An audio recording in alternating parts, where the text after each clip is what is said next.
Hey guys, welcome to the Fuck Around and Find Out podcast. We had so much fun earlier with interviewing a random strange person we kidnapped that we brought another one back on. That's going to be Traveling Psychonaut. He's got his own Discord server. He's the first official, actual, real-life Canadian we found that would come on the show. Canadian, eh? Yeah, like a real Canadian, not a Southern Canada Canadian, like all you guys that live up close to the border, but an actual, real, live Canookistani. Nice. So, welcome. I've never seen one of those before. Yeah, he's probably actually fought a bear with the hockey stick, but the hockey stick was signed. So by Wayne Gretzky. Wayne Gretzky, the great one. That's it. Which part of the vast tundra are you from? I'm from Ontario. Oh. Ontario. Yeah, Remind me, is that one that's across from Michigan? Yeah, I'm closer to Buffalo. Buffalo, Niagara. Whoa! It's the one that's closer to you there, Deadpool. Yeah. He's just across the border over there. You guys could, like, I don't know, sneak medicine back and forth to each other. How about we just go to the strip club? Strip clubs are always good. 20 pure platinum. Okay. Baby. What is a Canookistani? I'm curious now. What is a Canookistani strip club like? It can't be better than the Buffalo strip clubs. That's all. Yeah.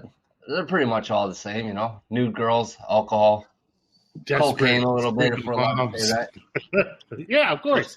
You can say whatever you want. And you know, when you go on stage in America, when you roll the dollar bill and you put it in your mouth, in Canada, they got those little fucking ducky coins, right? So how hard is it for them to squat down and get that coin, right? Whoop, nope. You missed it. Try again. Yeah. Kegels. I think in the States there, it's not full nude, is it? No. It depends on the state. It's full nude up there. Yeah. It depends on the states. I mean, Texas, there's full nudity here. Well, this is fucking New York again. Yeah, when I was a young college kid, that's the only reason we went to Canada was to see the girls. Yeah. The Canadian ballet is what we used to call it. Really? That's amazing. Yep. That's beautiful. 18 to drink and full nudity. What more could a young man ask for? Okay, is it still 18 to drink up there? No, I think it's 19. You got to be 19. It's so much better. Yeah. Right? It's 21 where you guys are, right? Yeah. 19 here. So how long you been doing the old myco? I've been doing it only about 8 months now. That's not bad. Ooh. Yeah, I'm still pretty new. A lot of people are surprised when they see my stuff. I heard you were working on a hockey bag tech, a grow bag. A hockey bag tech. I think they call that shoebox. Oh. Actually, you know what? That's a good idea. Maybe that's something I'll try to invent. There you go. Hockey bag tech. Right. Well, it's got to have at some way. It's got to have a like a hockey stick involved, like stirring. We need a stainless steel fucking hockey stick to stir substrate with. No, it's a gigantic slant, and the piece of wood instead of a popsicle stick, use a hockey stick. I think it's when your tub turns green and starts to stink.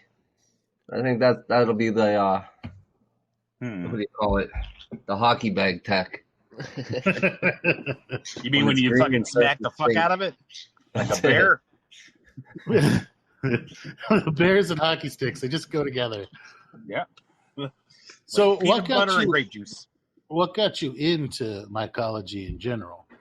Well, first I was just going to grow a few fruits for myself to eat, because I was tired of spending money from the dispensary online there. And then I started doing a tub, and it just started growing and getting more and more. And then I started getting into agar. I had a few good guys help me out. And it just kept growing from there now. Nice. You have only been doing this for about 8 months, so you probably actually remember all of your origin story. So what got you wanting to try psychedelic mushrooms to begin with? Well, the first time I did them, I was with my mom and her boyfriend, and we're in the backyard having a party, and I ate some mushrooms, and man, it was a crazy experience. So I thought, you know what, I'm going to try and grow it on my own. So I went out and I bought a box, one of those all-in-one boxes from one of the online sites. And I bought this box, and it didn't grow. It didn't do nothing. I got all discouraged. So I'm like, screw it, I'll just buy the mushrooms online, which I did for, I don't know, a few months. And then when we moved to my new place, I thought, you know what, I'm going to set it up and do it all myself. So I did some research and then just figured it out from there. But the psychedelic part, the healing was good too, like for my mind and stuff like that after I did them. Right. So I figured, you know what, I'm going to try and learn to grow them for myself. And I just went all in. Right. What kind of lab was it looking like? Yeah, how much did you do on your first trip, though? Let's start with that. We didn't have a scale. He just gave me a bag. I would say I had to be at least a half ounce. But it was probably it was a 3-finger baggie, and I didn't know anything about them, and he didn't say nothing to me. So I just kept eating them, and he didn't say nothing. He didn't say, right there, buddy. He didn't say stop or hey, maybe you should put those on a scale or nothing. He just gave me the baggie. You're gonna fucking die, man. That's it, man. Just watch the campfire. It'll go away eventually.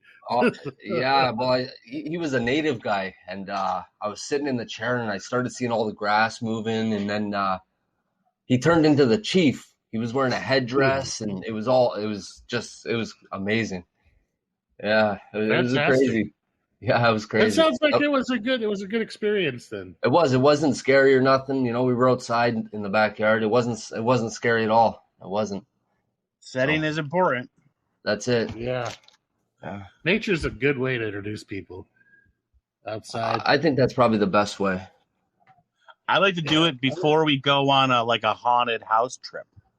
On the trip. No. So you're a seasoned veteran now. Yeah. I like to, if I'm going to introduce people, I either do it one or two different ways. Either just at my house, just relaxing in like a real calm environment and watch something neat on TV together after we've made sure everybody's in the right frame of mind by just talking to them a little bit and making sure that they're not like super depressed or having like some crazy thoughts or anything like that. And then, or the other way is like out around a campfire. There's like campfire. That's the perfect way right there. That's some good shit because it's like you're just sitting there talking. Everybody like kind of opens up and starts talking about random things around a campfire anyway. Everybody starts listening to the fire because it's talking to them. Oh, yeah. And then just sit there and just watch them just like they're talking. They just stop like mid-sentence and just stare at the flames. You're like, they're learning. I think it's the nature element. I think it's the nature element makes everybody relax and keeps everybody calm, and the fire and the dark. Oh, I think it's in human nature.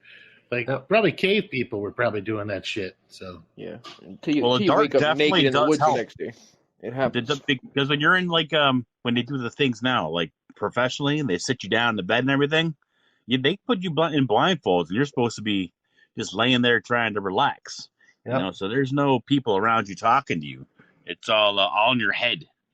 So you can really get that huge sensational buff when you go ahead and you're in the dark. That's how I try to do that now. Like even just for a couple hours or an hour, you know, I try to just lay in the dark and let it go. Yep. Then you start seeing the music. Well, the last time I seen something coming out of the ceiling, kind of looked like a robot. And it was kind of like dancing at me and kind of like teasing me. It was really weird, you know. What decade of life are you in? Like, are you in your 20s or 30s or how? I'll be 40 this year. Nice. Okay. Right. That's about average for the people that we deal with. We don't usually deal with we don't see a lot of like 18, 19-year-olds. Like, I don't, that are serious about mushrooms and mycology or just about the psychedelics in general. They usually just want to get freaking messed up and, you know, and that's it. But they're no interest in the whole aspect of it, and they're not actually trying to do anything with it. I think it's a different time now, you know, like they don't know about it. Like they're all about like what they see on TV and stuff like that. They don't know as much. Like my parents were from the 70s, the 60s and 70s. So I kind of knew a little bit about it, but I think it's a different time nowadays. That's for sure. That's the snowflakes nowadays. You can't. And they have all the information. They have all the information at their fingertips to learn everything in 2 seconds, and they still don't fucking listen. Well, I like to tell people that they have this device in their hand that has access to all of the knowledge in the entire world, and they use it to watch cat videos and TikTok. That's pretty much it, And man, I don't know if it's just that we're all in kind of the same like age group, is that I use my phone all the time to study. Like if I'm just sitting somewhere, I'm not really playing like games on it. I'm reading. I'm looking up forums. I'm reading different things. I'm whatever's in my head that day. Like sometimes it might be food stuff, or it might be mushroom related, or it might be learning a new skill. I use that damn thing all the time. I probably read a book a week worth of information just off of my phone. Whenever something tickles my fancy, I usually spend about a good day and a half on YouTube watching every video I possibly can teach me about the subject before I go ahead and start downloading books and printing them out. Yeah. YouTube is pretty damn good for that. Yeah, it's great for mycology too. If you want to learn some stuff, like you find anything on there. It's really good. You got to be careful though. There's a lot of stuff out there that not going to work. And I've seen quite a few texts on YouTube that are like, yeah, you're cutting away during certain parts of this damn thing, and you're not filming the entire step here. They don't want to give all the secrets up, They want you to struggle a little bit. I don't understand that. I was like, if I want people to be successful, I want them to know exactly what to do step by step. Exactly. Exactly. So where do you see the future of mycology in Canada? Like, is there a move up there to try to legalize it? Like, ever since I've started this, I've been trying to look around and find Canadian mycologists, and maybe I'm not looking in the right spot, but there isn't many of us out there as far as I know. But I mean, I'd like to see it blow up. I'd like to see it like you guys out there in the States, I'd love to see that. We're almost legal now. We're almost legal. Oh, really? So yeah, it's pretty close. Like we have dispensaries up here. They're getting shut down now, but there's a few out in British Columbia there. They've been open for a long time. We got online dispensaries that will send you mushrooms. Really? I didn't know that about Canada. It's the same route. They're taking the same route as marijuana. Exactly. Yeah. Yes. Well, that's pretty awesome that they're actually being progressive about it. That's why I figured I would see more. You'd see more mycologists and stuff like that. But I think people they don't want to put the time in. They'd rather just go to the store, and buy the mushrooms or something like that. They don't really want to learn about the whole process, and they leave that to guys like you and me and stuff like that. Well, plus a lot of people still think it's taboo, so they don't want to do the illegal part. They want to do the 5-minute eating something part. Yeah, I think a lot of people see psychedelics as something that they're going to take and just lose their fucking shit, like those old 1960s anti-drug ads. Yeah, it showed like the hippie like chewing their fucking arm off and shit. Yeah. So it's a lot of misinformation, I guess, as you were saying there. A lot of misinformation out there, and I think they think it takes a lot of money to start. Maybe it doesn't. It takes I started with a pot and 2 jars. There you go. It's like, come on. Yeah. You can make substrate just out of random shit in your backyard, like literally. Yeah. Lawn clippings work great. Absolutely. Yeah, I haven't tried that yet. I haven't tried the lawn clippings. It works. But where do you see yourself with mycology in like 2 years from here? Like, are you going to continue with it? Do you plan to expand? Are you going to turn it into a business for yourself? Well, if it became legal, I would definitely think about starting a business and stuff like that. Right now, I'm starting to learn about spore dilution. I bought the microscope. I bought all the tubes. So I'm trying to step it up every, to each level of the mycology. Oh yeah, here. if you're already getting into sportolutions and you bought a microscope, you're in this. You caught the bug hard, buddy. You got a flow hood yet? You're a lifer now. I bought a microscope when I maybe like 3 or 4 months in, but it was one of those LED screen ones. I thought it was fancy, looked cool. You put it, but you can't. It's not very. Doesn't have good magnification on it. You should be able to replace the lenses. Dichirons and monochromes, and you're not going to be able to see you can't see that with that. It's the screen's all blurry and stuff. So I thought it was cool. I got a microscope, but now I'm taking it a little more serious, doing a little more research. I have a few guys helping me out, along the way. So yeah, I'd like to start breeding my own mushrooms, get them out there, stuff like that. It's a lot of fun. We should probably do a thing where everybody comes down here and we go and hunt wild mushrooms. They grow all around where I'm at. Like, you go out and get liberty caps or go find just various psilocybin out here in fields. So it'd be fun to do like a group, get together and go hunt. We need to carry guns. It's coming right at us. Oh, shit, yeah. We're going to have somebody, actually shoot the cow patty and then put a tag on it. Is Trim here? John? He hasn't been talking at all. I am here. Yes. Can you hear me? Yeah. Yeah. Oh, okay. Yeah, I'm a little under the weather tonight, so I'm being a little more quiet than my usual self. This poor kidney, he needs a new one. Who's going to give him one? Let's 3/4. I got you, man. I'll take care of you. I appreciate that. One of mine. Yeah, I've only got one left. I woke up in a bathtub, but that's a story for another day. At least you didn't wake up married to someone. I hate that shit. Every time it happens, it's just like a pain. It's like a fucking ball. God, it's just so hard to hide that many bodies. Yeah. Yep. I'd give away a few tips, but I don't think this is the proper place or time. So, so what? Do you have a flow hood? I do actually. I bought it. I first started out. I built one, my own. I built it. It worked perfect. Okay. It worked just like the flow hood I have now. And then I don't know. I wanted to upgrade, I guess. So I just went out. I bought it used. I paid $600 for it on Kijiji. It's a Canadian app, kind of like Craigslist, I guess. Right. I was like, what did you just call me? Yeah. And it was pretty much brand new. Retails for about $3,000-$4,000, but the lady was getting rid of it. And like I said, there's not many mycologists up here, so I offered her $600 and she took it. So I got a good deal on that. Yeah. What size is it? It's 36 wide by 29 deep, I believe. That's a pretty big one. Yeah, it's 3x2 by. Vertical.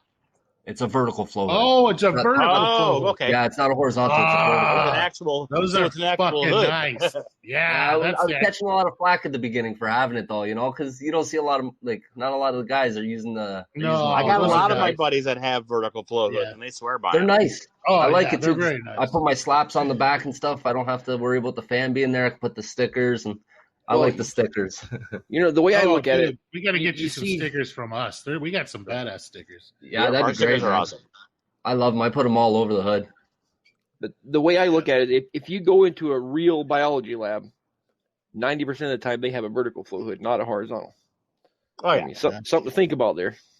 Yeah. Well, it's for also the about people space. for the people who are haters. Anyway, I love them. The only thing you got to worry about is that when you have a horizontal flow hood, you just have to try not to get anything between yourself and like your workspace and your flow hood, right? Right. Like the air blowing at you. Over a vertical one, it's kind of the same. You don't want to run your hand over the top of anything you're working on, right? Right. Because you don't want skin, blowing off like hairs and shit like that. Other than that, they work great. There's so much more space available in them, and you can just close the fucking doors and leave the bitch on and just let it roll. Like you don't. It's got to be great for plates. Just being able to leave it in that room because it's positive pressure the whole time. Exactly, they're amazing for plates. Damn it! Now I want one. Son of a bitch. If Sleepy doesn't pick up this goddamn flow hood, I'm going to turn it into a vertical hood. Yeah, we should. We should make a ferrule vertical hood tech. It wouldn't be that difficult. No. Basically, take the regular ferrule hood. Yeah, And hang flip it that above bitch your upside down. Yeah. How long you guys all Close. been doing it? Huh? How long you guys been doing mycology? 23 Like- years. Yeah, Oh, like I'm the baby here then. yeah. I'm sitting amongst the legends. Been doing it long enough that the internet used to be like HTML refreshing. Yeah. You know. Have you ever heard this noise before? Yeah. I'm the next in line. I've only been doing it about 4 years total, I'd have to say. So not too much ahead of you. Well, you can learn Quite a bit, a though. lot in 2 months, let alone 4 years, Trim. Oh yeah, like look at this. Like he's been doing it for 8 months. He's wildly successful. I've seen some of his pictures. Look great. What's your favorite? What tech are you working on right now? Like, because generally people they try to skip around from tech to tech, but you got to pick one and get really good at it. We have a guy in our you have group to who's start like, with that's what one, then expand. yeah, we That's have a what guy I've in our done from group the who's beginning. kind of new, right? Like Mr. Dada, he's a great guy. He's kind of new to it, but he got like amazingly good at bags, right? Like so, that's like his thing. Yeah, I've tried bags. Yeah. I haven't had any luck for some reason. I've tried, I've only tried maybe like 3 or 4 of them. I've had no luck with the bags. I started with the dub tub, and I haven't Okay. left that since. I messed around with a lot of the grains, trying the grains and stuff like that. I couldn't. Right now I'm on the millet. I love millet. Millet's my favorite. So, I'm but on yeah, the the dub tub. shitty bird food millet. That's what I Yeah. Well, I've showed a lot of the guys like the millet that I've been getting, and they say it looks great. Like I don't know what it's like. I don't have anything to compare it to, but they're saying it looks really good, the millet that I'm getting. Yeah, locally, millet can be either really, really cheap or stupidly freaking expensive. Down here, millet is very expensive. But like whole oats are really cheap. And occasionally I find like that just absolute shit bird food for real cheap too. So I'll use shit bird food, like black oil, sunflower seeds, the whole 9 yards, all mixed in. I don't care. It doesn't hurt anything. You're going to sterilize it, so. Dude, I got whole oats the other day, a whole bag, open that up. It had to be, I want to say I had at least 2 or 3 kernels of corn in my fucking oats. Yeah, that's okay. I buy these cheap as shit, fucked up oats, right? Like just the nastiest brand I can get. They're probably like maybe 10% grasshopper pieces, Or like, and I love them. Just extra protein and protein. You're talking about the trailer supply bag, right? Yeah. Yeah, it's the same one I had. It was all half corn. I was like, what the fuck is this shit? Fuck it. It works. It all works the same. It's drippy coats. It's like I like when I break and shake and there's like a big like dehydrated grasshopper eyeball like just staring at me in there. Like its head's like all half colonized. It looks great. Mm-hmm. There you go, colonizing meat again. You're gonna get us all. That's different. Teaching mycelium to eat bugs is a totally different thing than teaching it to eat people. Fucking idiots running around making agar from their own freaking blood and growing my cordyceps on it. God damn, man. Do you want Last of Us? Because that's how you get Last of Us. That is. Jackasses. I refuse to even grow cordyceps. They scare me too much. They freak me out. They're creepy as shit. So you're doing dub tubs. What size are you doing? Just shoebox. I just do shoeboxes. I find I've done the big quarts, like 40 quarts. 6 quart. I just use 6 quart small tubs. And I find I've had the most success with those. I don't know what it is. Plus, if anything goes wrong, it doesn't hurt when you have to throw it away. Oh, Exactly. yeah. When you do a big, like, I got these 37 quart tubs, and if I do a big tub and it tams out, it's a lot of resources that go out the door. Yeah. And I like to do a lot of variants all at once. I have a little bit of space, but not a whole lot of space. So I'm I like 42 right now. 42 variants? 42 bags, yes, sir. Wow. Oh, bags are good though. They don't take up a lot of space. I wish I could I'm gonna have to hit bag- you up after and find out your bag tech because I told you I'm having problems with the bags for some Dude, the reason. I don't bags know are what the it is. same thing as your shoebox. The same thing. Me having 40 bags, the same thing if you having 40 shoeboxes. Yeah, it's really not that difficult. Just sterilize everything and make sure to seal your bag after you've pressure cooked it. So I think most people go wrong is how they fold their bags to put them in the pressure cooker. Because when you want to fold it so that the weight of the bag itself is pressing down on the opening, so that once it's done pressure cooking, it settles down and heat seals itself. Right? Does So that you're make putting sense? the substrate. You're putting the substrate and then pressure cooking Yeah. the bag. See, I'm Yeah, not. I'm exactly. doing it like a tub here. I'm taking my bag and taking the Oh sub no. out of the bucket and I'm putting it into the bag. No, sir. So let me walk Oh, you through see? it real quick. Okay. So you're going to take your substrate, you're going to bring it to field capacity, you're going to pack it down inside of your bag, right? You want to Okay. stay below the filter patch. Then you're going to fold your bag up kind of like a bag of coffee, right? Yep. You're going to fold it up so you get the pleats along the side. Just pop it with this knife hand of your side of your hand along the pleats, and it'll make they'll fold up nicely. You fold the bag for the filter patch is facing the inside of the bag, right? So the filter patch is going to be along the bag itself, the exterior of the bag. Okay. And you're going to take that bag and put it upside down inside of your pressure cooker. So the opening of the bag is now facing up towards the top of the pressure cooker. So as it pressure cooks, the weight of the bag, when it settles down, seals off the bag itself. Does that make sense? Yeah, absolutely. It's not going to get any more air in or anything like that. And because the bag is the opening of the bag is facing up, it won't suck up any moisture. It won't suck up any water from your pressure cooker.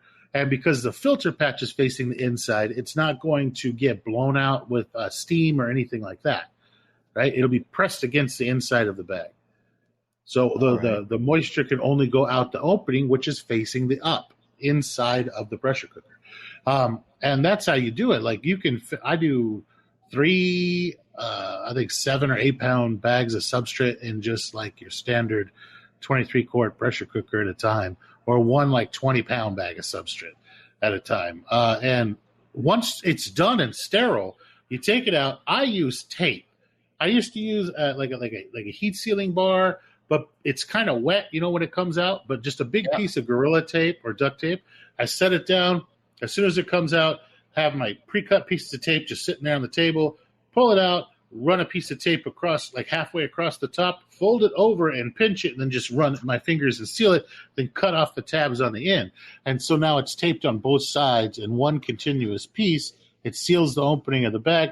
Now you can take that bag and set it on a shelf for a year and a half, 2 years. It's sterile. It's at field capacity. As long as you don't poke a hole in it or anything like that, you can go back and pick up that and always have sterile substrate whenever you need to spawn something. And what you'll do then is you'll just take your grain spawn and dump it into that bag, right? That sterile substrate bag, and then retape the top and then shake the shit out of it. And that's it. That's all there is to do about bags. Leave it alone. It'll colonize. Stand it up so it's its own little greenhouse. Does that make sense? Yeah. And then you see people colonize them just like that all the time. If you're going to do them standing up, then they're more like a shoebox. I do big bags, and I lay them flat to colonize so that I can take the entire bag, and after it's colonized, and put it inside of a tub or a tote. And I use these, I think they're like, 20-inch wide bags. They're very large bags. They hold like 25 pounds of substrate and grain all at the same time. I put them inside of a 37 quart tote, and then I just cut the top of the bag off when it's done, pull the top of the bag out, and then put the lid on the tote as just a totally unmodified tub, and the bag acts as its own liner. So don't you just cut a flap on the top? Because if you did that, it would make an awesome microclimate right there. You can, but everything is done with it already. Like all of the colonization and everything is done. All I want to do is keep it from getting contaminated again and control how much humidity.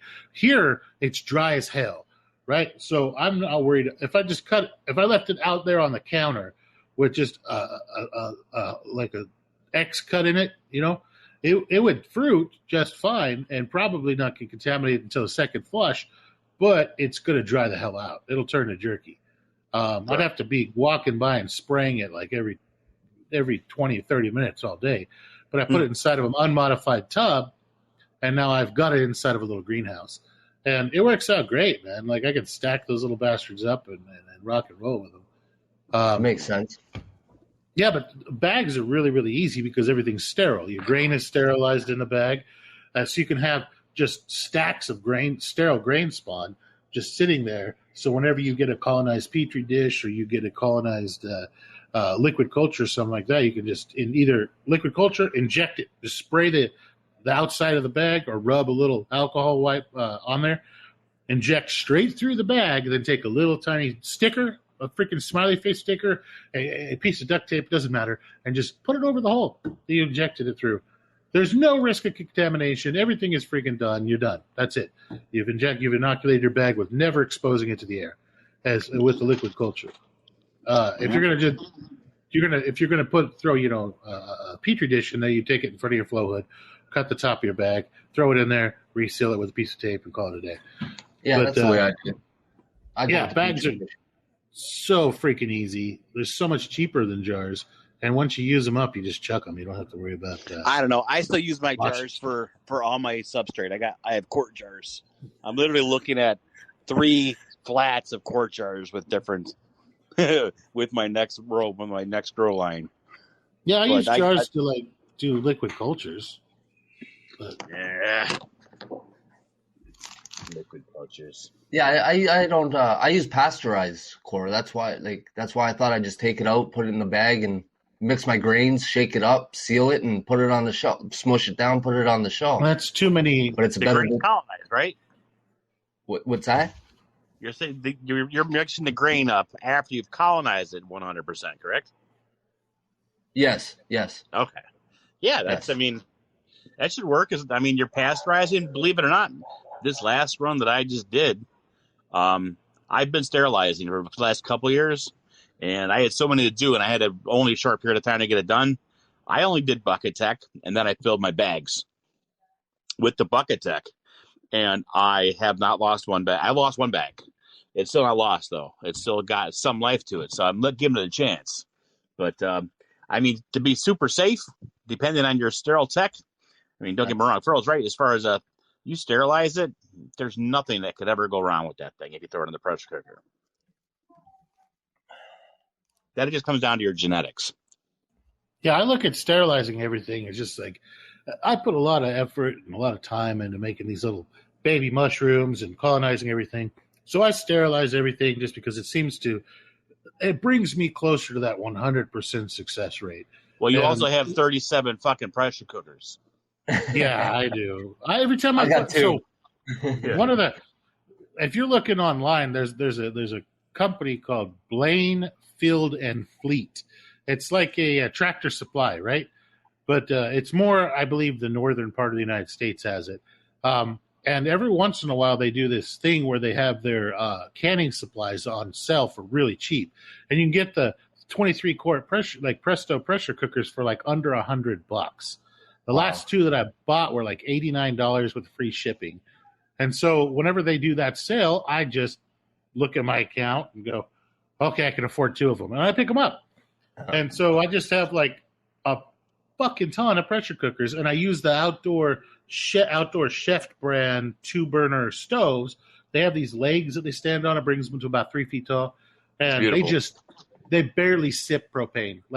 I can get, 16 or 18 cooks with 2 burners going off of every 20-gallon thing of propane, right?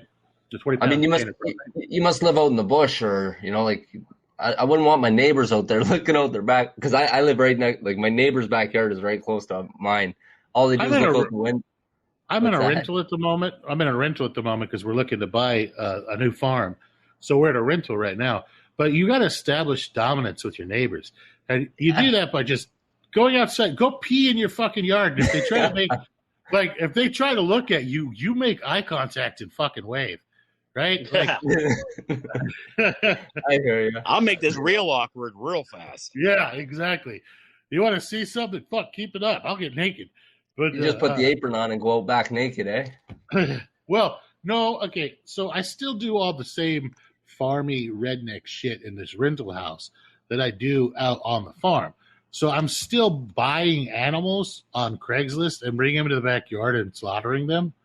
And that, so like, your neighbors are like, oh, look, he's got a little pet goat. And then the next thing you know is like, like goat screaming noises, and it's strung up in the backyard off the tree.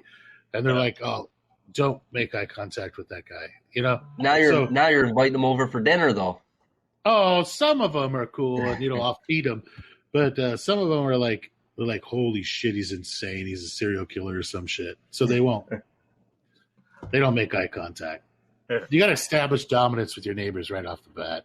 Yeah, so that's like rule number one. Yeah.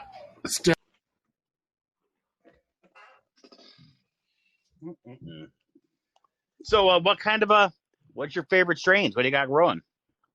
Right now, I have DC Mac OG. I've got that one.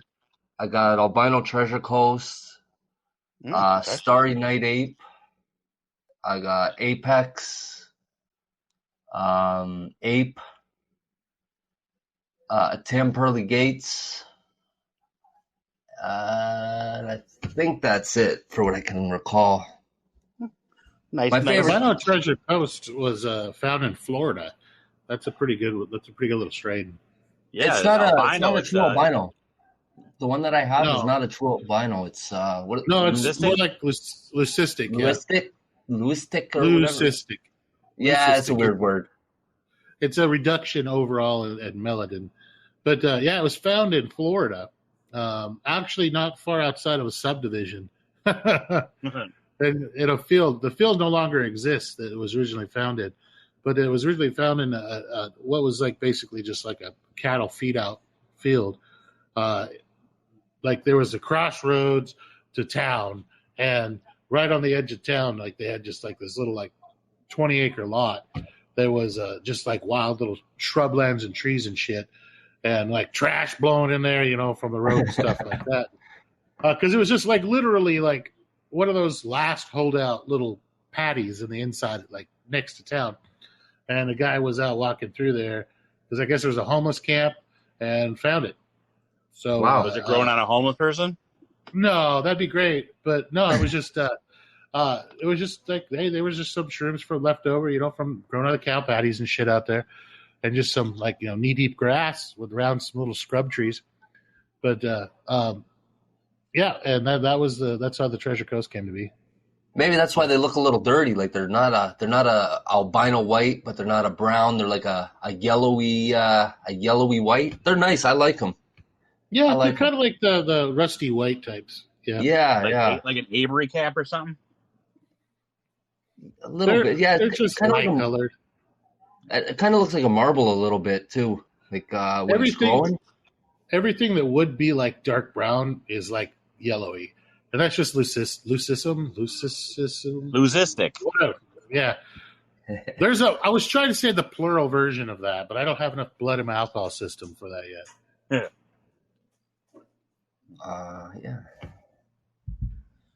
Nice. That's the only one of the ones you named that I actually know the history of. Right. The DC Mac. A lot of them are most. Who came up with the DC Mac? Does anybody know? I can tell you in a second. Hold on. I've got a huge gene list. Give me one sec. Like I know the history of like a lot of the OG strains, like Treasure Coast or Lizard King, or I know. It was actually it was Canadian mycologist that came up with that. With which one? The DC Mac OG. Yeah, that's Limitless. Oh, Limitless Genetics. They were doing really well there for a while, and they were like the people that we would like see at their list. Taylor Yates shopping it like people would shop. We would look at it like people would shop the old Sears catalogs, right? We'd be like, oh shit, oh yeah. And then Then they Remember the disappeared peyote? for a while. Yeah, God. It took me forever to get that peyote. Almighty. That thing is so fucking cool. Anyway, and then You made me bring it up, eh? Yeah.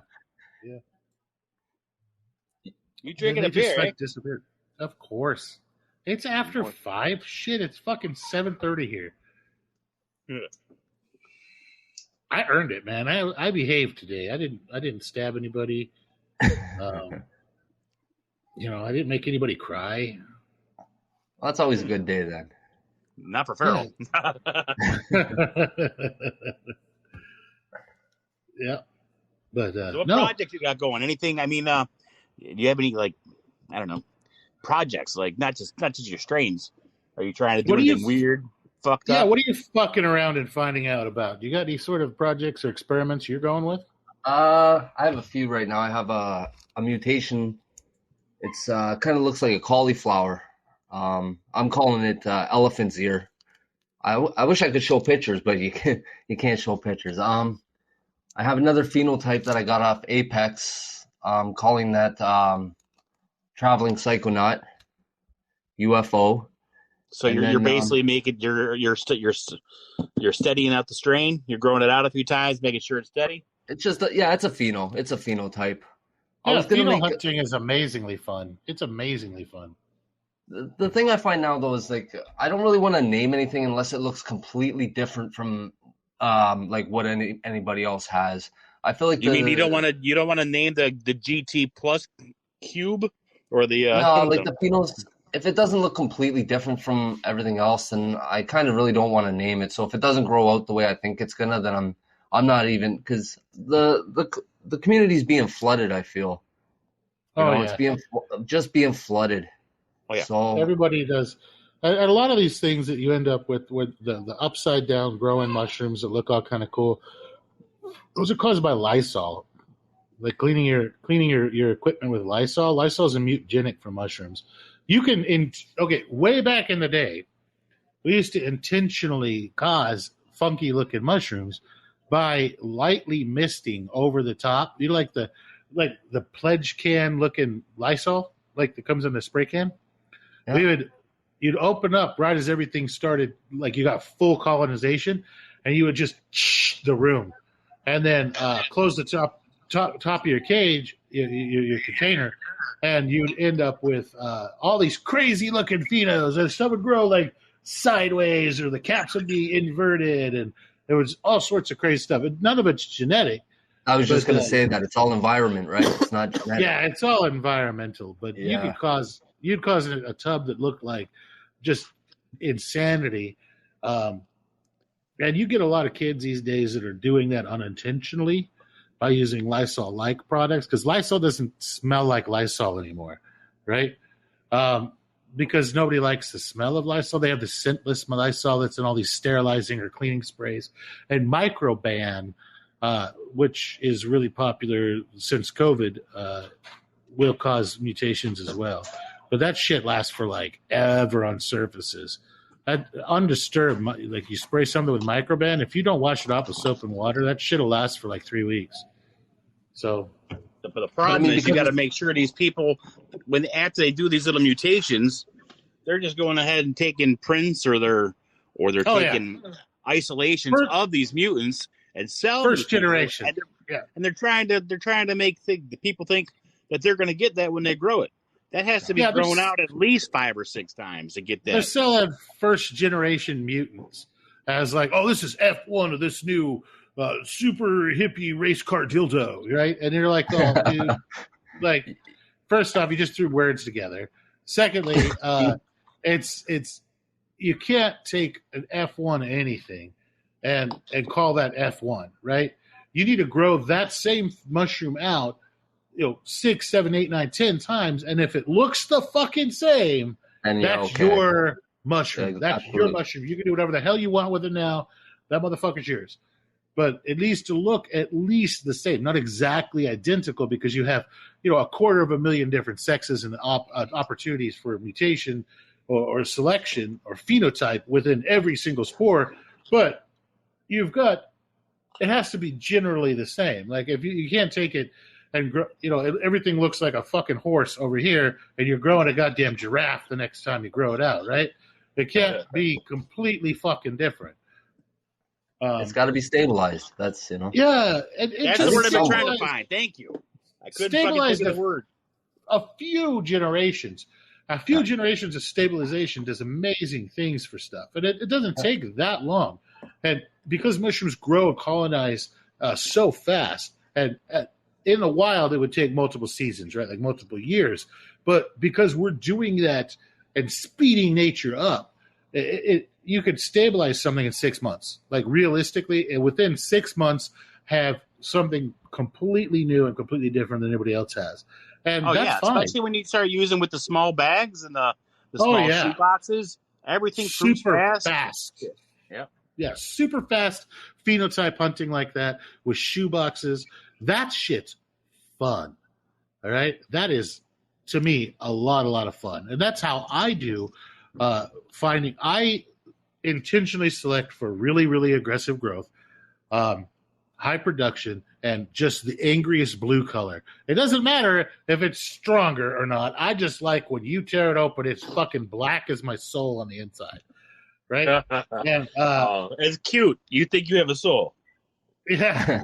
So I like to do that, but I do it in tiny little grows. And in the past, I've even done it in 1 quart grow, where I just have like a 1 quart all in one jar, right? And I just grow that one jar out and go like, all right, nope, and just I can go through. I bought these really, really tiny bags, these tiny little filter bags, and I haven't seen them for a long time on Amazon, but they were about the same size as a bag, like a 1 pound bag of coffee, right? They held almost perfectly 1 microquart of substrate. And they were absolutely fantastic. I put, I think, 29 of them in a 23-quart pressure cooker. Because they're bags, so you can kind of deform them a bit to fit in there. Phenohunting, that was the shit. Like, just so many of them going at the same time. Yeah, you're going so fast. I like the monster grow with the that monster grow. We have to do that again. Oh, we should do that with instead of run of the mill shit that I just had to get rid of. We should do a monster grow for our listeners and everybody that's just absolute wild shit. Like the craziest spores we can get our hands on. So nothing that's normal, right? Like the original monster grow was, I think, 29 different strains. 22 strains.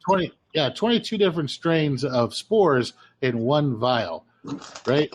So I just took sterile water and all these different spores that I had just prints of, and I just scraped all the freaking spores into a sterile water flask, then just spun the shit out of it and shook it up, and then I just took syringes of that and put it into vials, made a cool little sticker for it, and sent it out to everybody. Because spores are perfectly legal for everybody to have. Yeah. But you've got 22 different strains. I mean, all sorts of shit in that 1 vial. Absolutely nothing anybody grew. It looked anything like anything anybody else has ever grown. I had these tiny little fucking mushrooms. They were just adorably cute, just tiny. Like the caps were the size of my fucking pinky now. They were bright yellow, just all sorts of crazy shit. And then I think you won. Deadpool. Deadpool won the Penosaurus Rex because he had the biggest mushrooms, the prettiest mushroom, and the best phenotype. So he won all 3 fucking categories and took the Penosaurus Rex 3D printed trophy home. Which we'll put show it proudly on my flow hood. Yes, it's in every fucking picture. It's in every fucking picture you post, because it really, honestly, is the best trophy that I've came up with. Yeah, but that was a lot of fucking work. I grew that like 5 times from the go. We should do another one of those where it's just straight phenohunting for everybody. I'm in. I'm in. I'm involved in that. That sounds fun to me. Oh, it was cheap too. I think it was like $10 is what we fucking ended up charging everybody. It was basically shipping for the vial. That was it, because I donated the vial, I donated spores. People donated spores, and so it just cost like literally what it costs to ship the shit to the people in padded envelopes. I got charged $10 per vial, and they got like 22 different strains, and it was amazingly cool. Everybody had a lot of fun. We should do that again. So did you send it to Agar first, or did you just inject it right into the bag? Everyone did whatever they wanted. Yeah, I don't care what you did with it. Here's a 10 mil vial of fucking 22 different freaking types of spores inside there. You do whatever the hell you want with it, but it works, so that'll work. Yeah, I'll tell you what I did. Everybody else might have done that. I took that syringe. I pulled it up into the syringe. I made 2 PF Tech jars, and then I made 1 grain jar. And then I did grain to grain with that jar, and then I took the 2 best of those, and then I made multiple jars. So I actually ended up growing total 4 PF jars and like 8 bags. So I was really phenohunting for like a motherfucker. And then everyone else was like, yeah, I took the whole thing and I just stabbed it into a fucking bag. Well, the spores, you got to think about it. Okay, so the spores they're in sterile water. They're not going to hatch. They're not going to do anything until they come into contact with some nutrients, right? And the right conditions. So they're perfectly fine in there. But so you have this giant mass of fucking spores. And we did the fucking math on it. And what was it? It was like 22 times $250,000 times $250,000.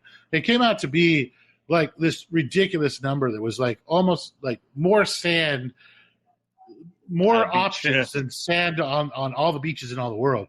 It came out of this like it was like 998 quadrillion freaking different possible combinations of genetics that could come out of that one vial. So everything that everybody grew looked completely different than anybody else had ever grown. We had Amazon in there and coal, KSS and golden. Yeah, you had a whole bunch of albino in there too. Yeah, random ones. But the thing is you have, in order to get albino is a simple it's a simple dominant strain, right? So you'd have to have 2 albino have 2 parents, spores, come together to to be able to pass that on. And it's that square. What's that square called? It's called a Punnet's square. That's what it is. Yeah, you'd have to come up with something like it's just not going to happen when you have more options than humans have ever lived in the entire fucking planet, or unless we do lived on the planet. Unless we do a jar with just albinos. See, there's not just one type of albinoism. All right, so there's like 14 or 15 different types of albinoism. Albinoism is a destination of genetics. Does that make sense? It's not necessarily. It's just a lack of pigment. There's a million ways to get there. Right. Yeah, it's just. So it's not a capital A, little a kind of thing. You're saying that it's no.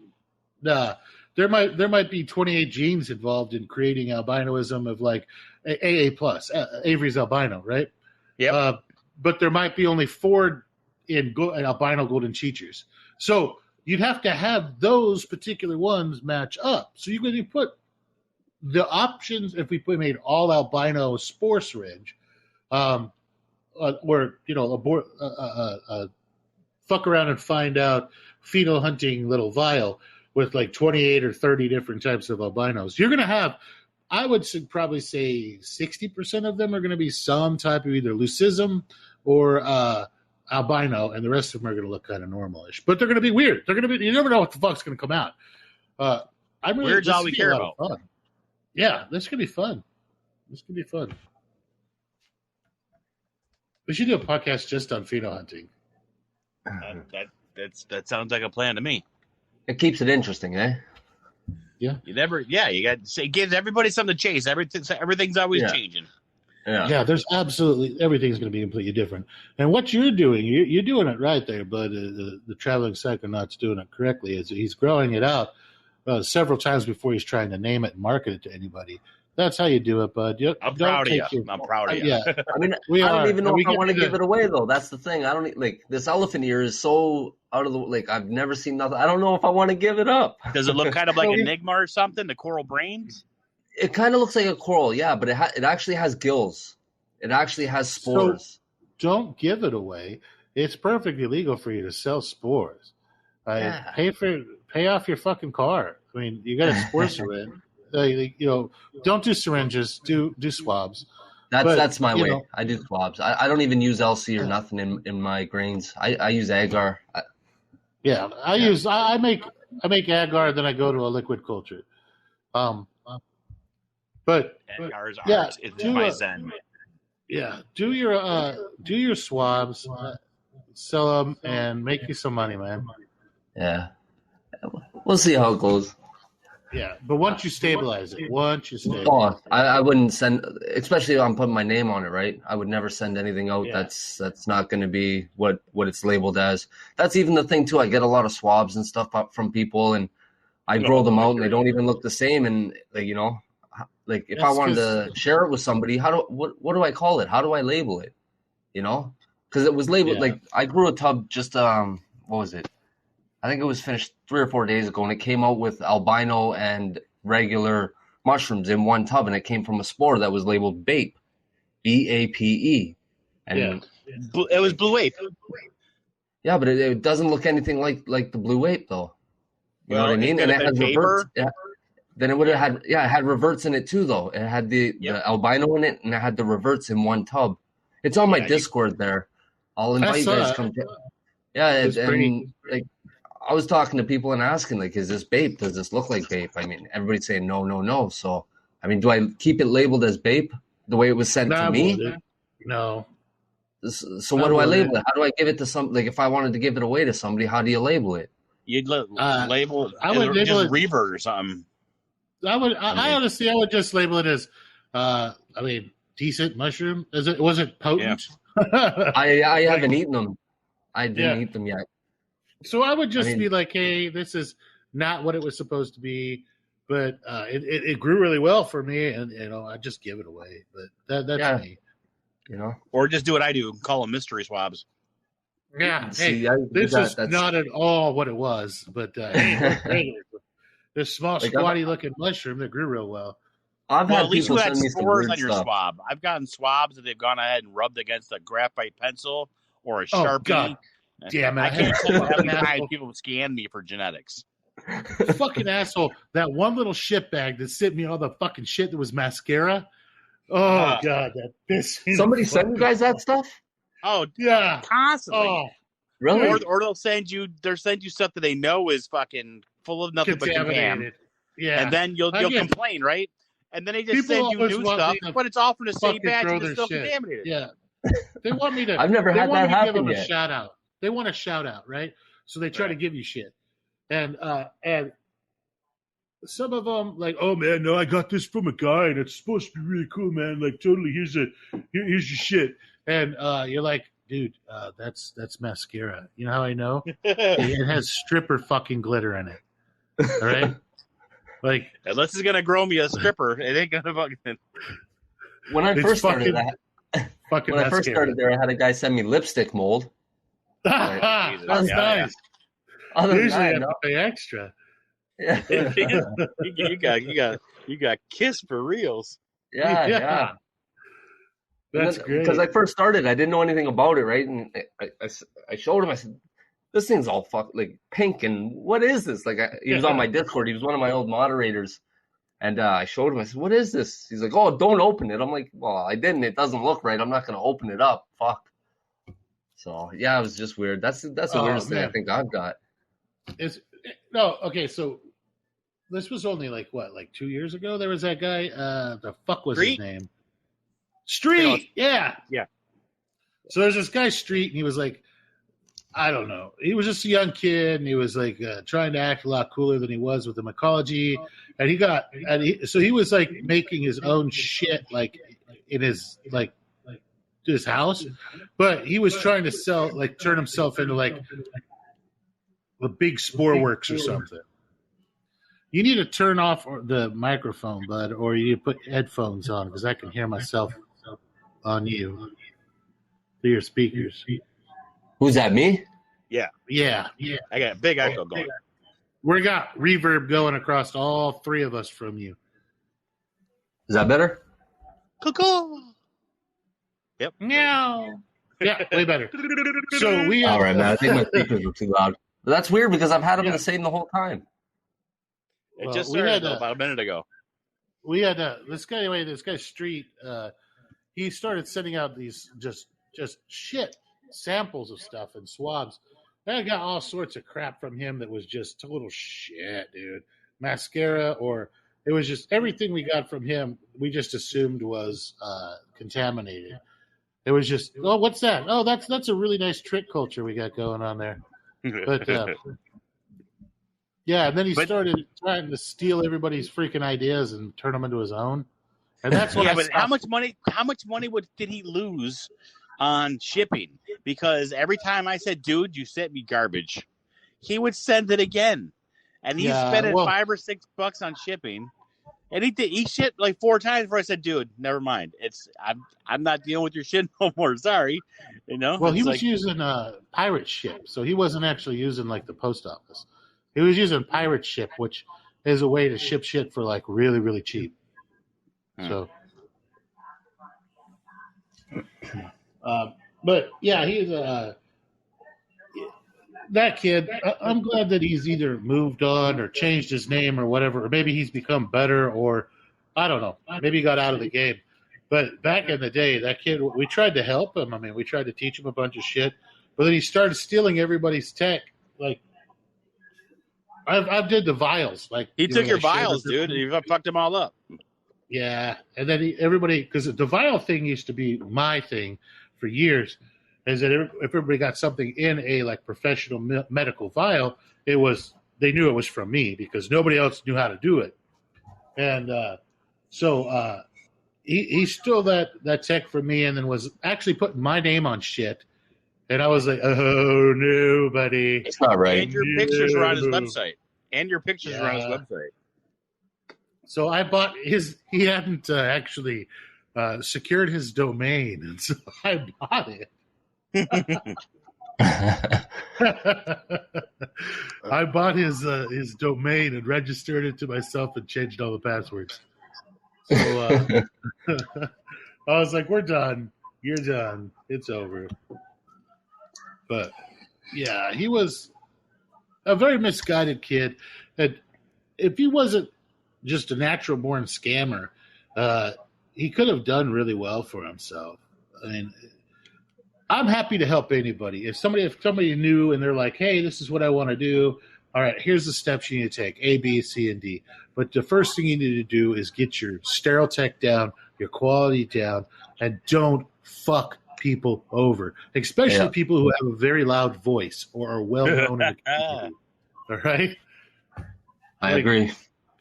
Yeah, and just be nice to people. And if you fuck up or you screw something up, take ownership of it. You know? You're not selling crack to crackheads, right? Where you could sell some fucking crushed up macadamia nuts, and the dude's so fucking high he's not going to remember who the hell sold him the macadamia nuts, right? You're selling something to people who are very smart enough to figure out how to grow it themselves. So they're already above fucking average, and they're not NPCs. It's not going to go well for you. Scamming people in this community is not going to go well for you. So, yeah. We were just talking about this. Me and my wife were just talking about that. She was like, oh, man, you want to do a meetup? Are you worried about, like, some, like, crazy people or serial killers? Like, not really. I have not met very many, like, murdering. I'm probably the worst person I know. Yeah, exactly. I actually literally said that to her. I was like, I'm probably the worst person that I've met in mycology. Everybody is always really freaking nice and chill, and I have no problem. Like, hey, like when people are traveling through my city of San Antonio, I'm like, hey, shoot me a fucking message. I'll go meet you at a freaking, at the gas station, or I'll meet you on the side of the road somewhere. I'm going to buy you freaking lunch, and I'm going to give you a bunch of gifts, like stuff that I make. Hey, here's some soap. Here's some fucking sausage. Here's all the different the farm goods and stuff that I make. I want to load them up just because it's like, spread the fucking love. I'm not going to give you, like mushrooms because I don't fucking know you. But I'm gonna give you all sorts of stuff, like like, hey, here's a couple of 6-packs of my homemade beer, like here's a bunch of shit. I literally just like load. I literally load people up with all the cool shit that we do every day here. We make our own jerky, we make our own sausage, we make our own beer, we make our own wine, we make our own everything, and so I just I load them up. everybody that comes through this part of Texas. It's fun. And I've never had one of those times where I'm like worried about going to meet one of the people in the myco world, because they've always been great people, like humble, nice. Until he met Deadpool. Dude, you always got a place in my fucking house. I know. But yeah, it's like I've never met you never meet the people that you're worried about like stealing your fucking wallet, right? You just don't see that. It's kind of too smart of people. I guess it's too smart of a hobby. Does that make sense? Yeah, Well, you have to have a good mindset in order to do this shit. People willing to learn to grow their own generally aren't the type of people that want to just Holy take fuck! from What the others. fuck is that? It's the fucking guru. I only speak when I need to. That's it, right? I've been here. I'm listening. I know. I'm just, Okay, go just with being it. quiet. Go with it, Trib. You had some great Well, wisdom. Go. I was just saying, people who take the time to want to learn to grow their own mushrooms aren't generally the type of person that's just going to steal from somebody else. In general, they want to do something themselves. Yeah. They don't want the easy way out. Well, you got to think mushrooms are more like almost like a spiritual, third eye kind of thing, So Right. you're not, if you're into the shit, odds are you're not a fucking junkie, fucking jumping from house to house stealing fucking wallets out of cars and shit, Yeah, Yeah, and mushrooms literally aren't get meth addicted to or yeah, they're not meth or fentanyl. They're totally different. They're more spiritual than anything else, medicinal if anything. Yeah. You can't get addicted to it, and it doesn't matter. You can't, it's not like you're going to crave it every fucking day, because it doesn't matter. You start on day 1, you're eating like a gram to get high. On day 30, it takes a fucking wheelbarrow. So it's self-regulating. Yeah. You're just not going to be able to. One can only be so spiritual. I was on an ADHD YouTube a while back, and I wrote some funny comment that I was watching the video at 2x speed and reading all the comments while I was watching it. And somebody replied to me that you should try mushrooms, bro. Those things will change your life. You're like, Let me show like, you something. Oh, little lamb, you have no Yep. idea. Do you even It's know not who you're that you- talking to, son? Right? Hold my beer. Yeah. And everybody's like, I haven't met a lot of people who have a really big asshole attitude either. Okay, in the medical field, which I'm in, like when somebody gets really good at their freaking job, after a while they become kind of semi-famous just in that field. And then you go try to have a conversation with them, they have this like, my shit doesn't stink fucking attitude, right? Like, go try to talk to your average fucking neurosurgeon. They're total assholes. But you meet even big guys in mycology, and they're usually just people you can chill and talk to or crack a beer with and not worry about it, Unless they're on shroomery, then they need to be burned alive. Oh, That's what I hear. Shroomery's a bunch of gatekeeping cock block fucking bastards. I'm I don't sorry, know, like Go ahead. they intentionally put up bad information so that people have to come back to them to get more bad information to come, and they won't give good information until you've like earned your stripes and been there for 6 months or 12 months and they're familiar with you. I'm like, you dumbasses, man. You're taking some of these people that might be the next Paul Stamets or something like that. You don't know, and you're crushing their fucking dreams. This dude might be, like you don't see many people that don't have professional level jobs, right? That are into growing mushrooms. You don't see a guy who's a cashier at Walmart, right? You see people who like, oh, hey, I'm into construction, but like I am I do this particular job in construction. Or you see people who have like white collar jobs. You see people that are smarter. Specialists. Are growing specialists. That makes sense. Yeah. Specialist people with a certain type of personality, people that have the ability to actually do good things in life. And you don't know, that guy that you're crushing over there on fucking Shroomery might be the guy that writes the next book, or writes the next tech, or comes up with fucking something else because they have the brain power to fucking do it. But you've crushed their fucking dreams. They're like, oh, fuck these guys. If I ever want to, I'll just go and buy it from my, the crusty fucking mushrooms from my neighbor. Especially when it's their first time, because that first time is so important. Even if you fail, but if you learned a lot, it's good. But if you just completely just fucking fail out miserably, nothing seems like it works. A lot of people are going to give up right away. And then you go back to like Reddit, or you go back to Shroomery, and those people fucking laugh at you and tell you how stupid you are. Yes, and then they laugh at you. It's like that's why I started the Discord, was because of everyone always asking the questions, and it was like you actually see them. They always send you to a fucking link. Then you go to that link, and it's fucking 35 pages they want you to go through. I'm like, have you ever tried to search it first? Because like our time is so fucking precious. Yeah. It's like, dude, it's really they'll write out a whole paragraph of what you should have done before you asked them the question, when all you asked them was what the right temperature was for a bag. So instead of 72 to 76, they want to write out a whole fucking paragraph about you being. It could have been answered in 3 sentences, but they'll write 22 sentences about how fucked up you are, just for asking him the question. It's such a circle jerk, man. You know what it reminds me of? Like people who used to collect Beanie Babies and were militant about it. McDonald's Beanie Babies. Yeah, like who were like, oh, that's a Sunshine Sparkle, but you know what? I think you've creased that tag, so fuck you. And it's like, it kind of reminds me. Yeah, it kind of reminds me of those people, like people who show fucking cats professionally, like a professional cat show people. There's a cat show. There's cat show people, and they are fucking intense. But yeah, don't you ever want to meet those people? You never want to. No, I don't even want to look at them. The only thing worse is fucking bird people. Now. Fucking bird people. A lot of people coming over to Discord. Nice. And I like the Discord. I love Discord. I do get frustrated sometimes with people who. There are some people out there, not naming names, who you can fucking hold their hand and try to teach them over and over.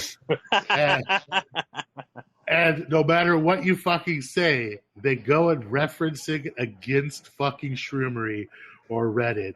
And then they could do the total goddamn opposite of what you fucking told them. And they give you the surprise Pikachu face that it fucking didn't work. And you're like... And then they want you to fix it. Yeah, and it's like I've been working with you for a fucking year. At this point, you should be able to start your own fucking podcast. All right? Like, you've had a year of my undivided fucking attention. And not just mine, but, like, all of my friends. Like, you should be able to write a book. And it's like, just go off and just do whatever else. So if you're part of our group, you should be able to phenohunt, do bags, isolations, everything, because that's what we talk about. That's what we do between fuck yous. So when you find out this person hasn't even been spraying their hands with ISO because he doesn't think it's important. Shitty? Or don't change their shirt. Okay, for 1 second. Let me talk about my personal ritual for getting ready to do lab work. Right? I take a fucking shower. Step one. Right? Of course, yes. Yeah, I wash my goat smelling ass. So I take a freaking shower. I change goddamn clothes. I put on clean clothes. I have lab clothes. And then I go into the lab. And then, even after I've showered and everything, I put on gloves. And I spray the gloves with alcohol. And I spray my arms with alcohol. Or hand sanitizer. Whatever I have that's local. I even gargle with alcohol. Oh, yeah. Lab drinking is the fucking shit.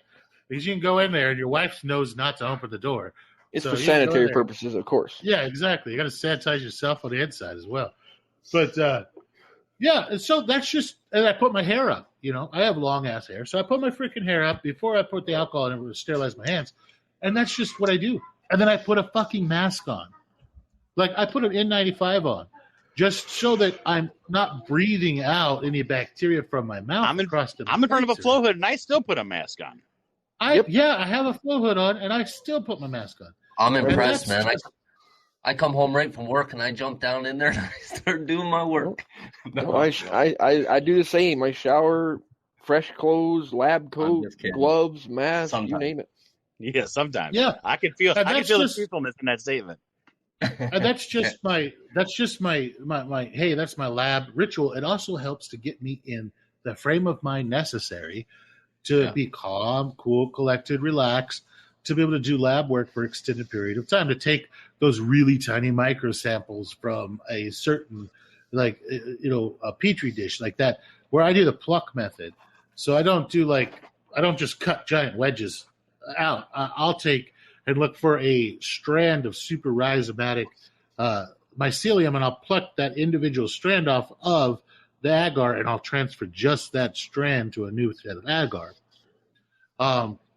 And it works really, really super well. It's a little bit more, is it overly complicated? Probably. But I've been doing this a while, so why not make it more complicated? Everybody gets their monos how they get their monos. Yeah. But I could go from a swab to a very nice, super rhizomatic looking cool plate, like the plate that's up on the podcast. That was one transfer. Just by doing it right. Right. So, and it's just getting yourself in the frame of mind. Like look at anybody that does any sort of like professional job. They put themselves in the frame of mind. They have their own little rituals. Like when John's on his way to work, I guarantee you that he has his cries against his ritual. fucking steering wheel and bangs his head against the wall. But that's his morning ritual. That's his morning ritual. Again. I start really low and watch the ice melt as I drive, and I raise my head slowly. I wish that was a lie, but it's the truth. I'm too lazy to scrape. It gets him in the frame of mind to actually do his job, do his work. So it's just like those little rituals that keep you clean and keep you everything stable. Well, plus it relaxes you. Like I said, this is my zen. I can sit here and do mycology stuff. Hell, I've done a couple lab casts, and I've been online with the video going for like 5 hours, and I'm just sitting here, don't even realize. I think I'm on it for like 2 hours. Look out, it's like fucking 2 a.m. It's like fuck.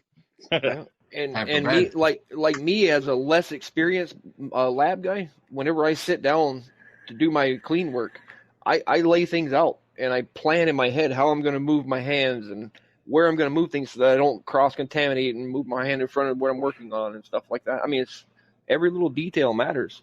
Oh yeah. And I try to plan as much of that out ahead of time before I even start. That way, it's not such a big deal to me. That's how I calm down when I get pissed. I start thinking about mycology. Oh, my AMD. I think I have a good plate going now. Yeah, I do. Yeah, whoever comes up with the naming of that shit, albino monkey dick. I mean, don't get me wrong. I just said that because I'm looking at the jar. The fucking the fucking name is beautiful, but like, who decided that? I mean, don't get me wrong. Mushrooms are phallic, right? But who out there was such a specialist in primate penology that they were able to say that specifically looked like a monkey penis? I don't know, probably the same person named this other jar I'm looking at called Border Hopper. The Border Hopper one. That is a mildly racist name that I came up with because let me talk about Border Hopper. Border Hopper came across the border by these people that would clean our house.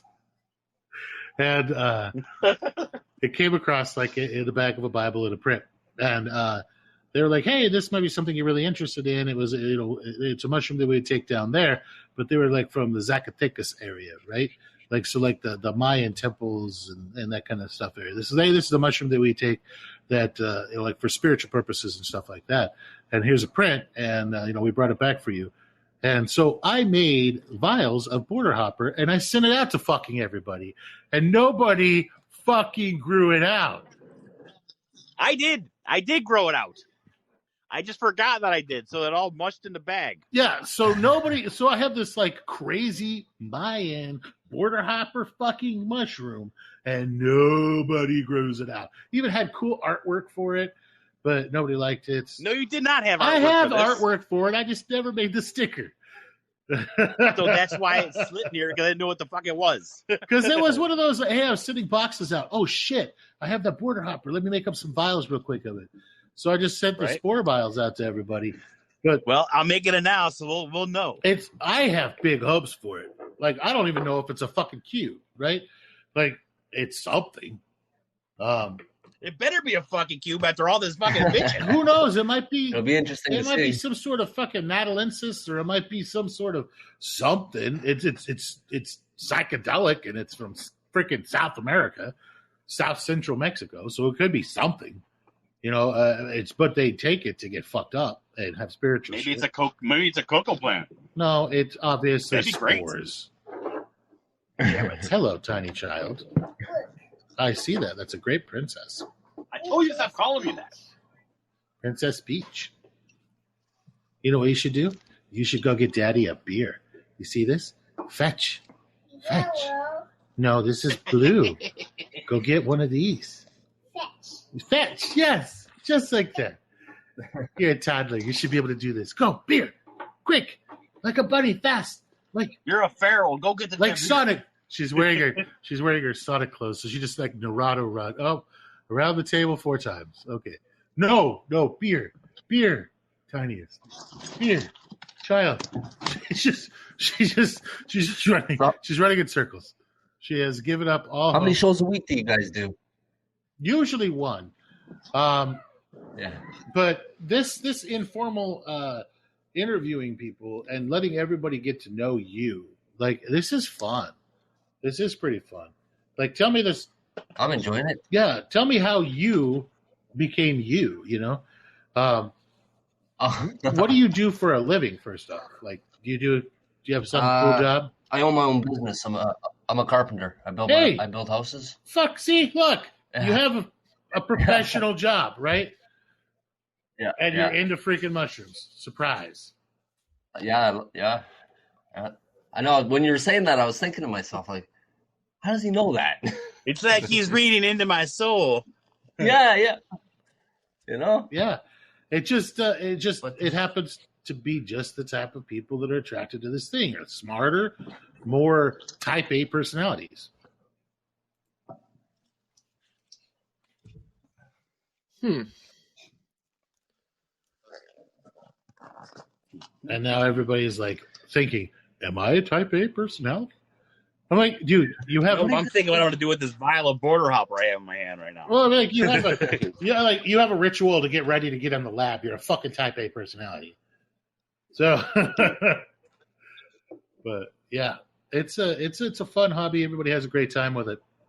I consider it more of a hobby because, I mean, you're not making $1 million off it. There's very few people that have ever made $1 million off of it. The people that are making the money are not the people that are selling the spores or the new phenotypes. They're the people selling the shovels, just like in the gold rush. They're the people that are selling the bags.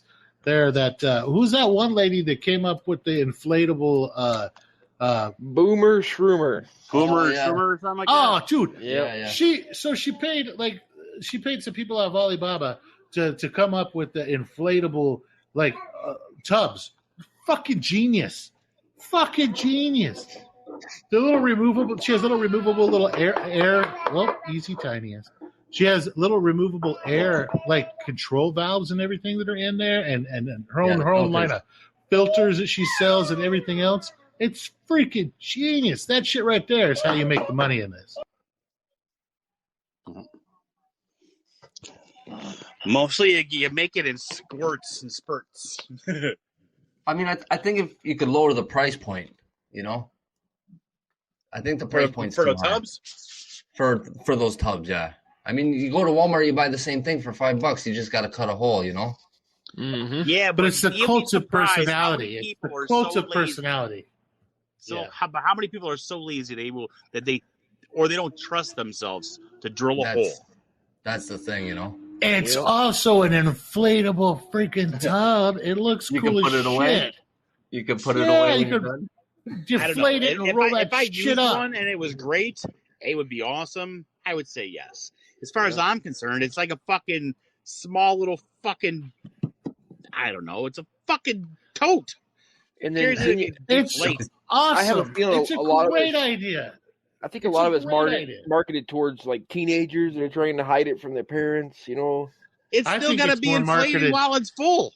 I know. I think but it's more marketed towards the older generation, towards their 50s. It's and marketed 60-year-olds. towards lazy fucking fucks. It is innovative. If I was- it is innovative. If I was in a fucking nursing home, that would be what I would have because nobody in the fucking nursing home would know what it was. First off. look at the Secondly, pri- I can hide that shit under my fucking bed.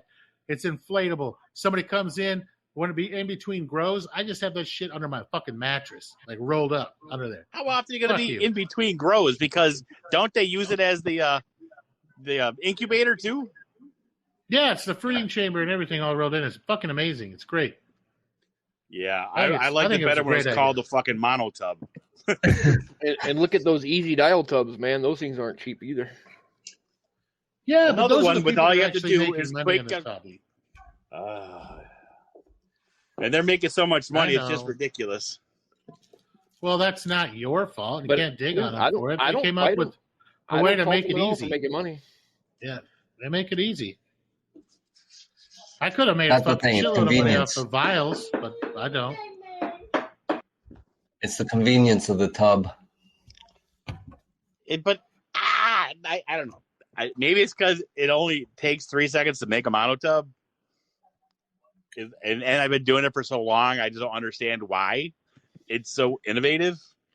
I mean, don't get me wrong, sure, it's nice. Yay. You know, it has a fucking sticker on the side.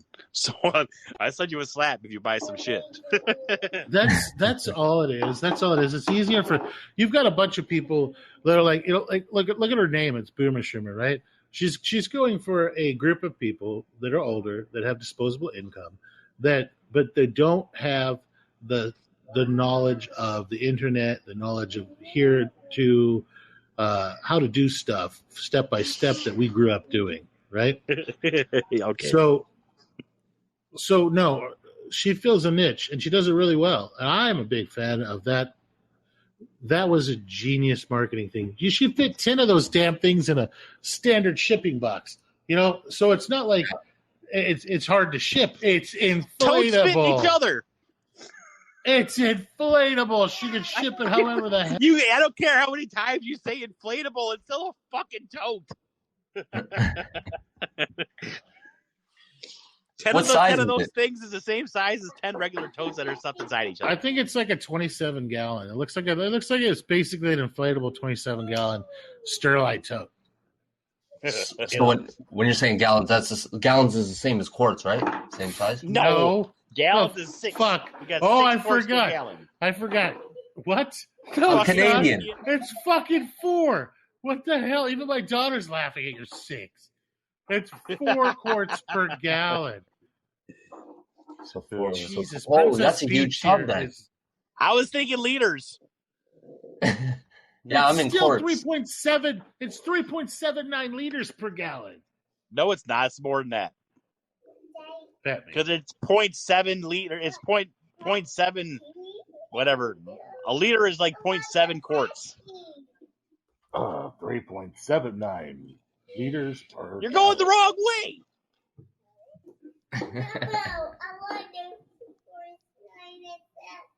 I don't know what you just said, but it sounded really amazing.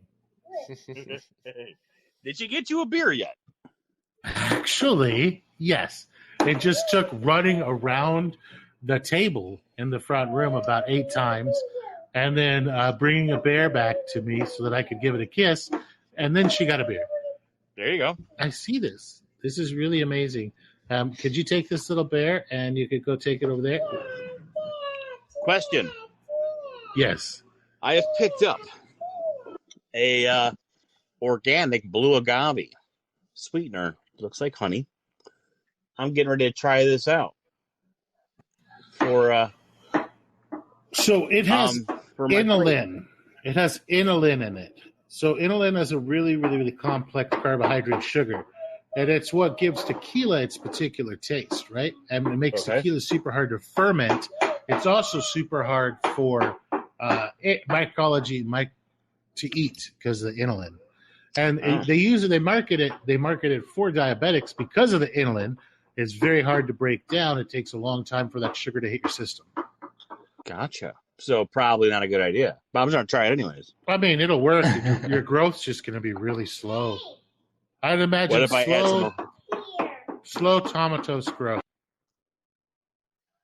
That's what I get a lot. A lot of tomatose growth. I think. How much do you isolate?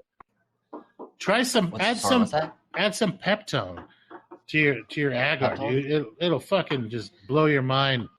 It'll go ropey quick. But when it comes down to it, it does the same thing once it goes in the tub, right? Like once it goes into the grain. No, I mean, is it just for the looks, or does it make the It doesn't make the genetics any stronger. When it's rhizomorphic, it's usually a faster colonizer, and sometimes it's a faster fruiter. But that doesn't necessarily mean it. It's like one of those things where if you keep doing it, you're gonna make the assumptions. You know what I'm saying? If a cat shit in your fucking toad, you got this great fucking flush. From now on, you're thinking fucking cat shits are what you need for your flushes, you know. But I mean, from my experience, rhizomorphic mycelium, that's what I always grab. Plus, it looks fucking sweet as fuck on the plate. So, you know, it's a marketing gimmick, is what you're saying. It's a marketing thing. Well, generally, when it comes down to it, is that tomatose growth is usually multiple strains all competing. And whereas like your rhizomorphic growth is less strains doing their own fucking thing. So you can usually, if you're going to go for a Phenohunt or something like that, the more uniform your growth pattern is all the way around, the better it's going to be. You don't want as many competing strains. Does that make sense? So like when you got an agar plate and it's like going all sorts of weird ways and stuff like that. Like, I'm not gonna. The more perfectly round, the more perfectly round it is, and the more uniform the growth, the less strains you have competing. Well, yeah. Let me ask you this: on your grows, obviously you clone, right? I mean, you clone. Have you been trying to clone for better flushes? Like, have you been trying to clone clusters? Mostly lately I've been just doing the biggest fruit of the. I have done a few clusters, but mostly I just go for the biggest fruit. All right, that's a good way to have their own. Everyone has their own. Where do you clone from? I go for the. I prefer going for clusters because I want it to be a nice full fucking canopy. No, see, instead of one big fucking mushroom, because you hand somebody one big fucking mushroom and they're I know, like, but when you're getting those clusters, like I've had a few canopy flushes, and those things, you know, if you go for multiple flushes, you're not gonna get them if it's clustered. Like I've had tubs where I can, like, if I'm gonna pull and twist, I'm gonna rip all the dirt out. Everything's just, and if I cut them, I can get as low as I can, but I still it's still covered. Any parts of that cluster, any one of the fruits coming out of that cluster is good enough. You don't have to get it from the base of that cluster. No, I mean like when I'm taking apart my tub, like cutting down the fruits. Okay. When I've had canopies where it's just been so many clusters so tight together that I can't twist and pull because I'm gonna pull all the sub apart.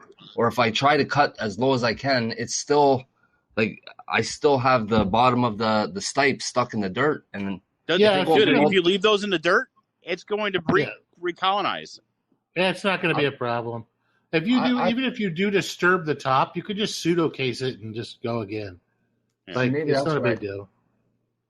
Yeah. So you mean just like twist and pull and then recase it? Throw a little casing on fucking top of it, some clean, sterile casing, and that.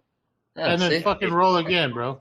But if you are going to tear apart that top and not be careful, and like I'm the same way on the bags and shit, then you want to make sure you're sterile again. It's not a sterile environment already. once you put it in the tub. But you want to be as sterile as possible when you start tearing fruits off. Yeah. Because you want to make sure that you sterilize that the casing. So you're exposing the grains again, right, to the elements Correct. and stuff. And they're already weak as fuck because they've been getting fucking munched on for fucking 12 days, you know. So yeah, Okay, so I makes just sense. take. That's why I always keep those. You know, like I said, I have those sterile bags of substrate that have Right. been pressure cooked. I just open one of them bitches up, take a few handfuls out, spread it over the top, and then good to go. Sterile, cased again, rock and roll. Well, see, learn something new every day. at least one thing. That's my goal. That's it. My Yeah, no, brain is it's- maxed out for the day. I learned my one thing. Yeah. Well, it was great having you on, man. We've hit about an hour and a It was a half. good day. Went really quick, Yeah, it was These great things go being by here. fucking Thanks for fast, having me. Earl. huh? These things go by What'd you say? super fast. Oh, they do. I think I really enjoy talking to you guys and talking to the new people. Yeah, It wasn't definitely. scary, was it?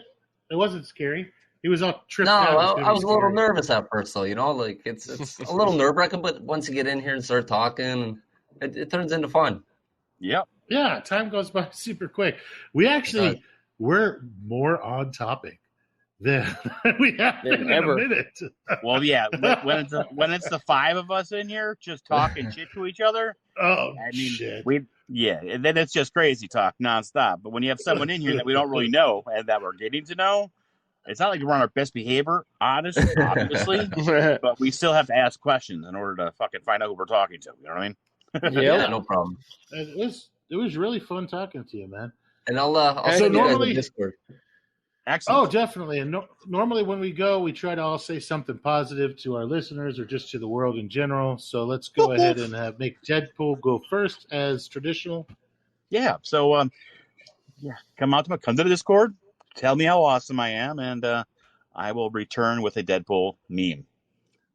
Have a good time. That's not nice.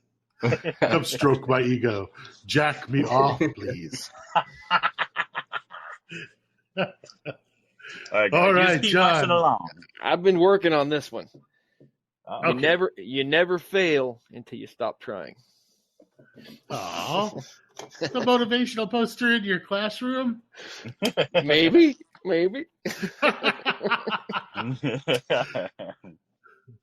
All right, let's go, bud. What do you got? I'm gonna take a quote from the great Wayne Gretzky, since I'm Canadian. Nice.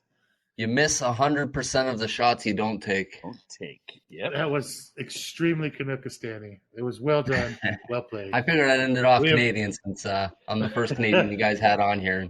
Thanks for having me. Oh yeah, Hey, not a problem, man. It was definitely. great having It you. was great, man. Great. I'll come back anytime. Awesome. And in closing, just a few words from me is that we love you, listeners. We enjoy having you around. We would love to talk to more of you and drag you into our own little crazy world just like this. Once again, if you'd like to go ahead and support us in any way, you can find us on Venmo at FAFO Cult. And we will promise to use the money for nothing good, just pure debauchery, and just pay the bills that we have to pay to keep this podcast going. We love you. Don't hesitate to come swing by the Discord. Oh, please come to the Discord. It's FAFL Cult on the Discord as well. And you can also probably use that Discord to get you into some of these other people's cool kid Discords. Yeah. Yes, sir. That is normally where we find the people to harass on our podcasts. Yes. All right, listeners, we love you, and we'll see y'all again next time. All right, later.